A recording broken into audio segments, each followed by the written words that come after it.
Welcome and thank you for joining us for another episode of KPMG's Inside International Tax, a podcast devoted to recent developments, observations, and trends related to U.S. international tax.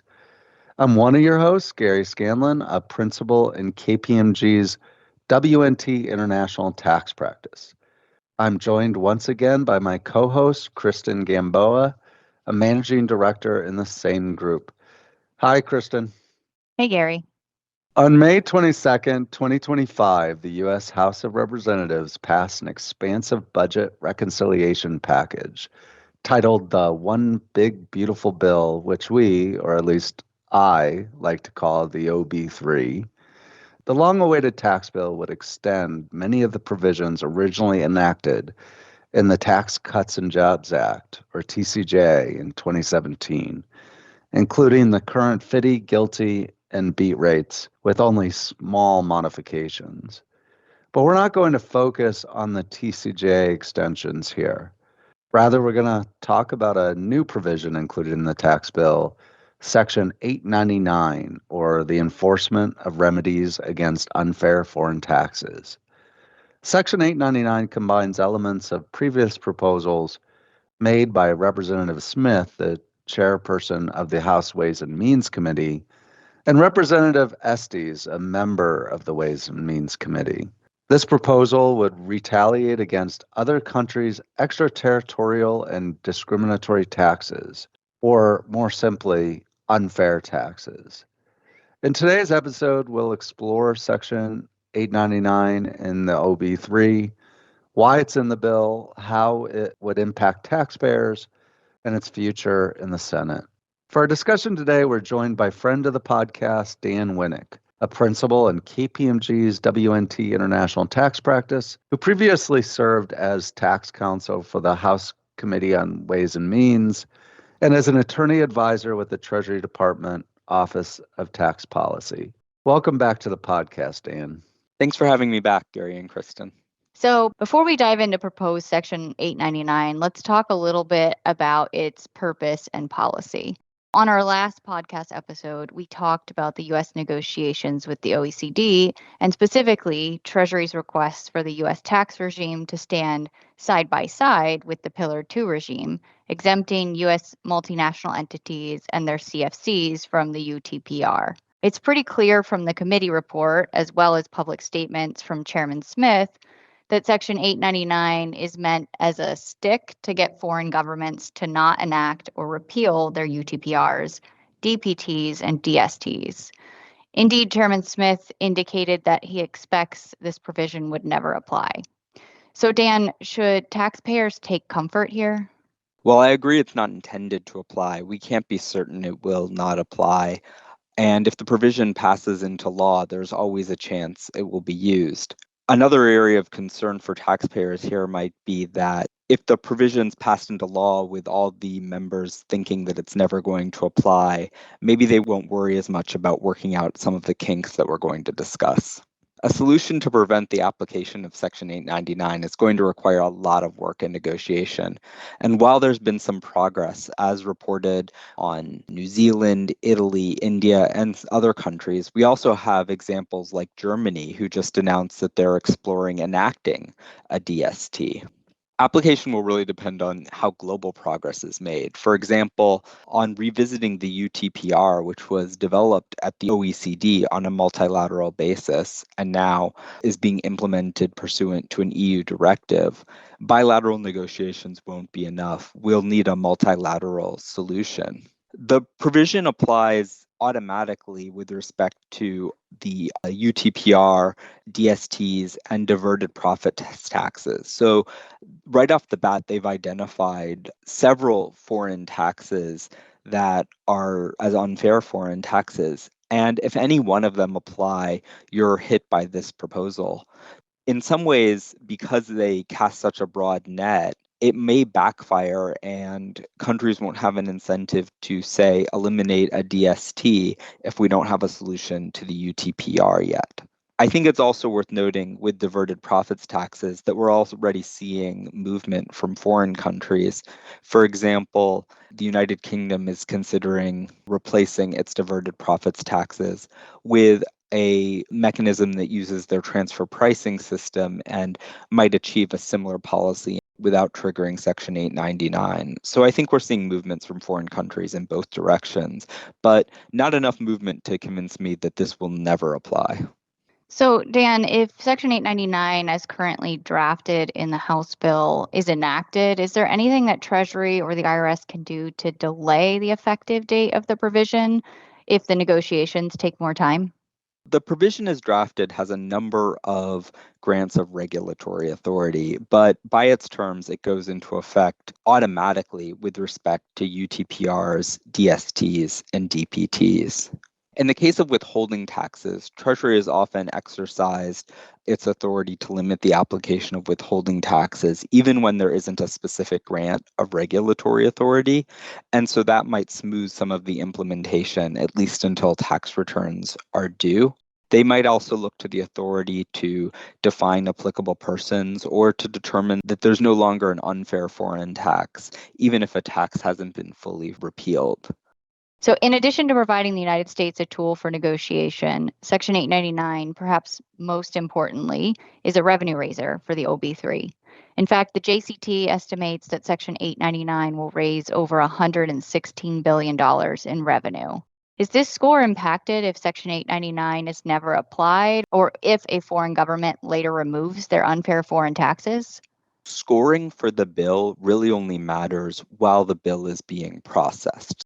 Once the bill is passed into law, or once the House and Senate pass the same text, the bill will be scored based on current law in effect in other countries.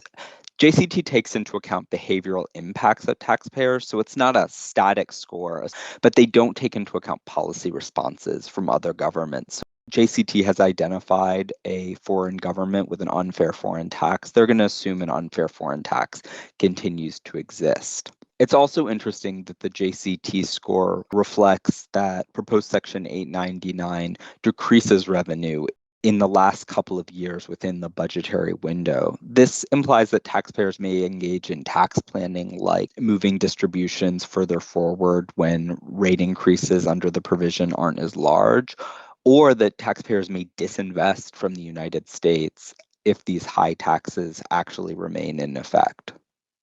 Thanks, Dan. That's all very helpful background. But now let's talk a little bit about the retaliatory measures included in proposed Section 899.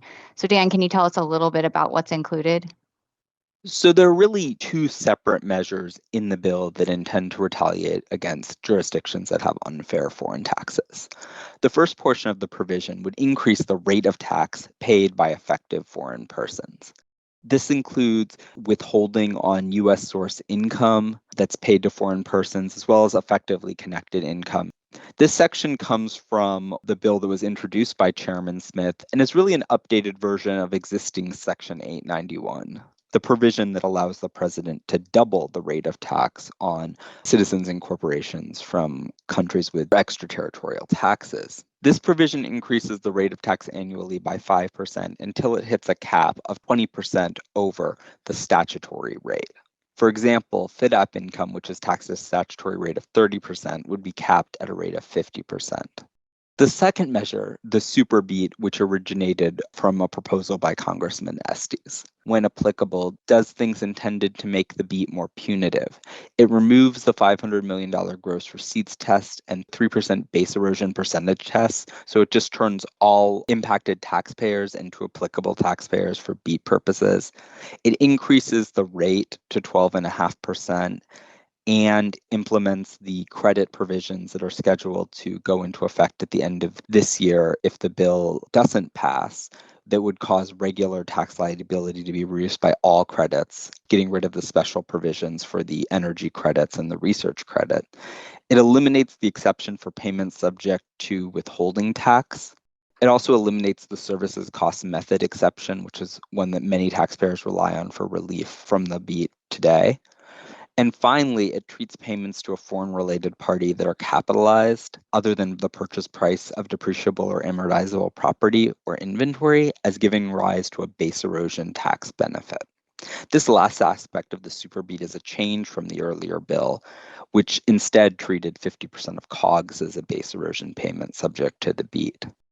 So the previous version of the Smith bill explicitly overrode the provisions within tax treaties dealing with withholding taxes imposed by sections 1441A, 1442A, and 1445, without a similar override for the underlying substantive tax rates, which many have flagged as an issue. Does proposed Section 899 maintain the explicit treaty override? So proposed Section 899 removes all explicit treaty override language and instead relies on an implicit treaty override by referencing any rate of tax in lieu of such statutory rate. Also, in describing the statutory cap that generally limits the increase to 20 percentage points, a parenthetical provides that that cap is determined without regard to any rate applicable in lieu of such statutory cap. These two provisions highlight the intent of Congress that any rate increase be applied by starting with the treaty rate, and this is supported in the committee reports as well. There's an interesting footnote in the committee report on this point with respect to the portfolio interest exemption, which sheds some light on Congress's intent with respect to treaty and statutory exemptions, generally providing that the committee intends for the portfolio interest exemption and other similar exemptions to continue while increasing the rate of tax from the rate provided in treaties, including with respect to zero rate treaties, which are often phrased as an exemption rather than as a rate of tax. Proposed Section 899 looks to have many issues that it leaves to Treasury to solve. Can you discuss the grants of regulatory authority that are included currently in proposed 899? Treasury has specific authority to adjust the definition of applicable person and has broad authority to identify unfair foreign taxes within the definitions of extraterritorial and discriminatory taxes, and can identify when those taxes are no longer applicable. It also delegates to Treasury authority to issue regulations necessary and appropriate to carry out the purposes of Section 899 beyond what's specifically enumerated, but it specifically delegates authority to provide adjustments to prevent avoidance, listing of discriminatory foreign countries, and that's particularly important for withholding tax purposes. So withholding agents can rely on that list of discriminatory foreign countries to determine whether or not they have to apply the higher rate provisions, providing Congress with updates about the list of discriminatory foreign countries, and providing additional exceptions to the definition of an applicable person, an extraterritorial tax, or a discriminatory tax. Thanks, Dan. Section 899 is triggered, as you noted, by unfair foreign taxes. What's an unfair foreign tax for this purpose? So there are a few definitions of an unfair foreign tax in the bill. First, the per se on unfair foreign taxes are DSTs, UTPRs, and DPTs. For DSTs, a question exists as to what all is included in the definition of DST. The committee report identifies at least 30 countries with a DST, while the memoranda the White House has put out have identified only 7 such countries. We're still scratching our heads a bit about what potential taxes fill that gap between the administration's identified DSTs and the number in the committee report. And that's the kind of question where Treasury guidance will be important, both so that withholding agents are on notice and taxpayers are on notice, but also so other countries are on notice for what changes the administration might want to see to no longer be identified as having an unfair foreign tax. In addition, over 30 countries have a UTPR because countries, in the case of a UTPR, have stuck pretty close to OECD guidance. That list is easier for us to identify. In addition to those per se taxes, to the extent provided by Treasury, any tax that is extraterritorial, discriminatory, or enacted with a public or stated purpose indicating the tax will be economically borne disproportionately by U.S. persons is an unfair foreign tax. So This means that the provision, in addition to the taxes that Congress is concerned about right now, can also be used in the future if a new variety of tax that a future administration finds unfair comes into existence. Importantly, taxes that do not apply to any U.S. person, including a trade or business of a U.S. person, or to a CFC that is more than 50% owned by voter value by a U.S. person, would not be treated as unfair foreign taxes. So carving the U.S. out works. The UTPR safe harbor provided in OECD guidelines currently prevents the UTPR from applying to the income of a U.S. parent. This safe harbor is effective through the 2026 tax year for calendar year taxpayers. If the OECD were to agree to extend the safe harbor or make it permanent, would that convert the UTPR into a fair tax on the grounds that it doesn't apply to U.S. persons? So, Gary, I just said that carving the U.S. out would be enough, but I don't think that the existing UTPR safe harbor would be satisfactory. Extending the UTPR safe harbor is consistent with the objectives of proposed Section 899, but would not go far enough because it would not prevent the UTPR from applying to the non-U.S. subsidiaries of U.S. corporations or to U.S. subsidiaries of inbound groups. It also wouldn't impact the foreign branches of U.S. companies. Thanks, Dan. We discussed in our last episode the art of the global tax deal with Michael Plowgen. The U.S. has made demands on the OECD, which includes not just exempting U.S. income of U.S. parents, but also U.S. income of subsidiaries from the UTPR, as well as income of CFCs of U.S. companies, effectively treating GILTI as similar to a qualified IAR. So, Dan, Section 899 is intended to retaliate against the unfair taxes enacted by foreign governments, but who actually pays the price? Well, proposed Section 899 applies the rate increase to any applicable person. An applicable person includes the government of a discriminatory foreign country, and the government of a discriminatory foreign country, in addition to being subject to the rate increases, also loses the benefit of the foreign sovereign exemption under Section 892. It applies to an individual other than a citizen or resident of the United States who is tax resident of the discriminatory foreign country. And it applies to foreign corporations that are resident in the discriminatory foreign country, but it carves out US-owned foreign corporations. In addition, it applies to private foundations, and it applies to foreign corporations that are more than 50% owned by those people who are applicable corporations, even if they're not themselves in a jurisdiction with an unfair foreign tax. It also applies to certain trusts and to other entities that are identified by Treasury.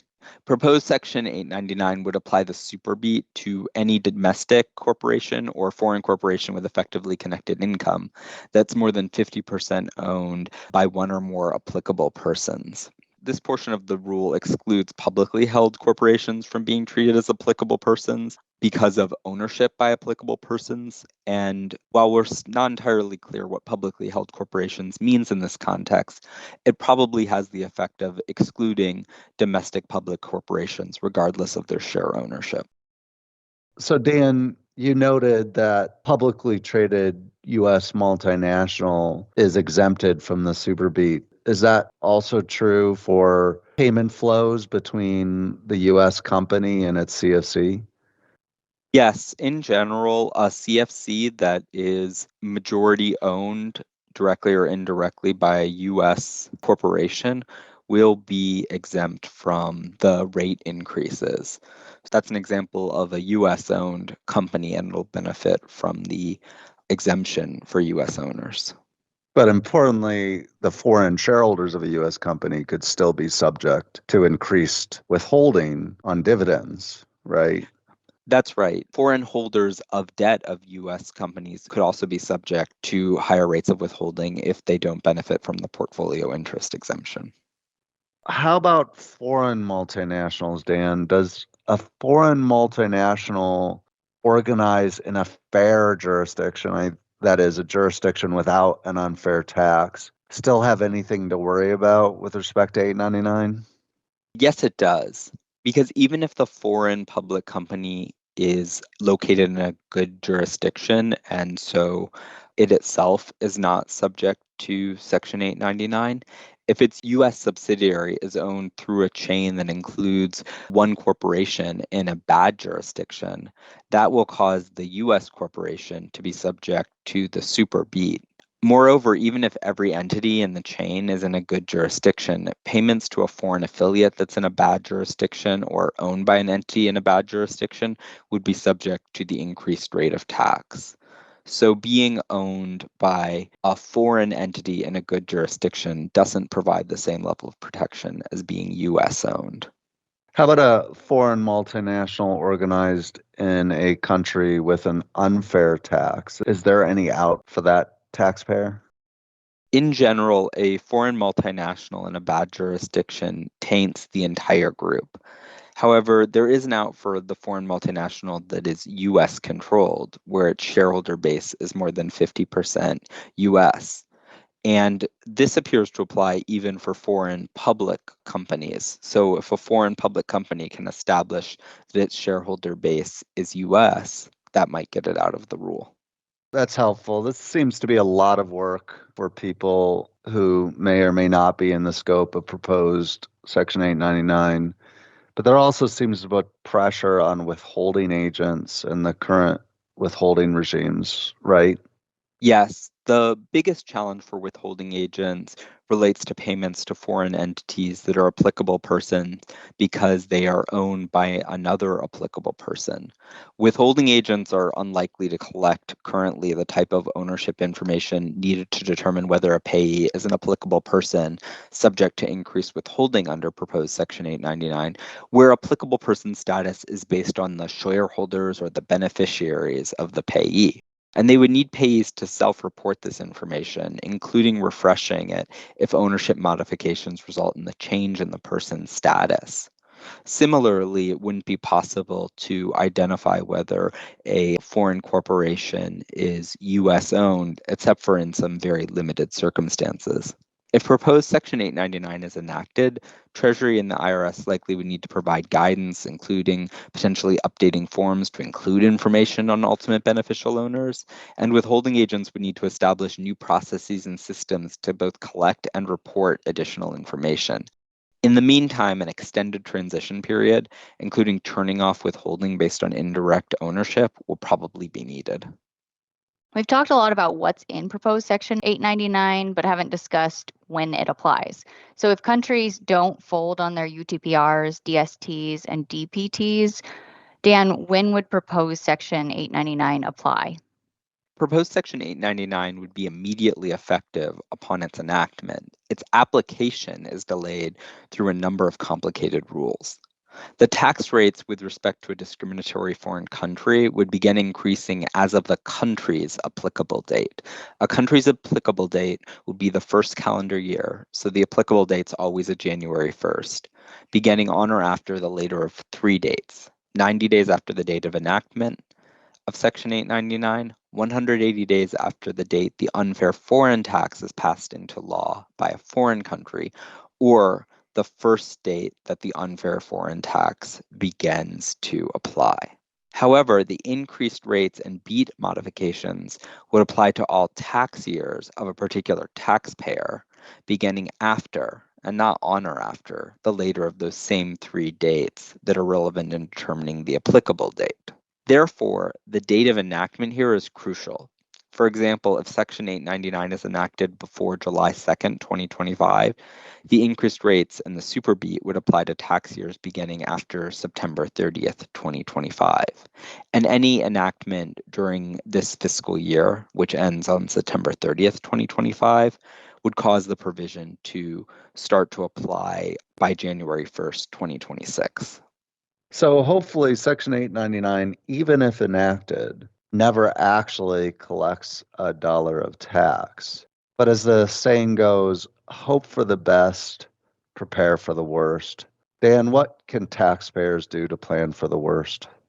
taxpayers should start reviewing their structures and their payment flows to determine where Section 899 may apply, both the provisions that increase rates and the super beat. Taxpayers should be thinking about foreign law consequences. Many countries don't provide relief from double taxation, such as a foreign tax credit, if tax is imposed above the applicable treaty rate.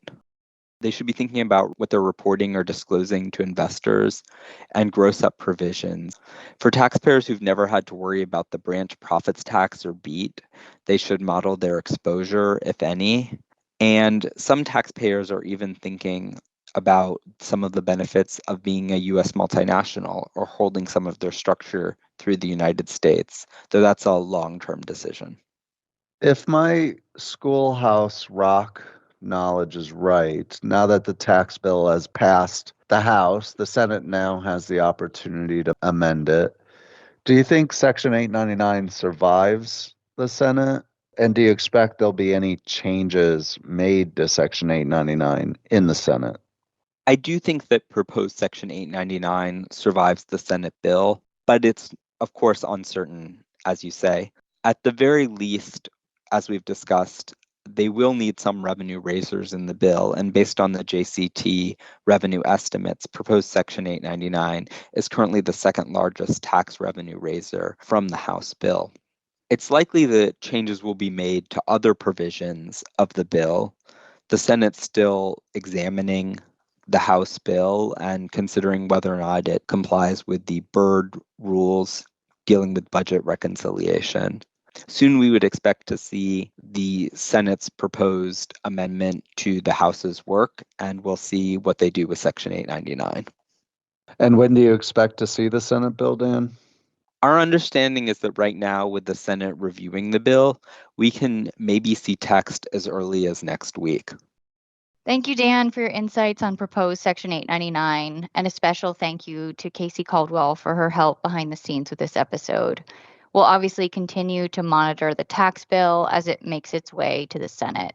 As always, please stay tuned for future episodes of KPMG's Inside International Tax to stay up to speed on the latest developments in U.S. international tax. Until our next episode, take care.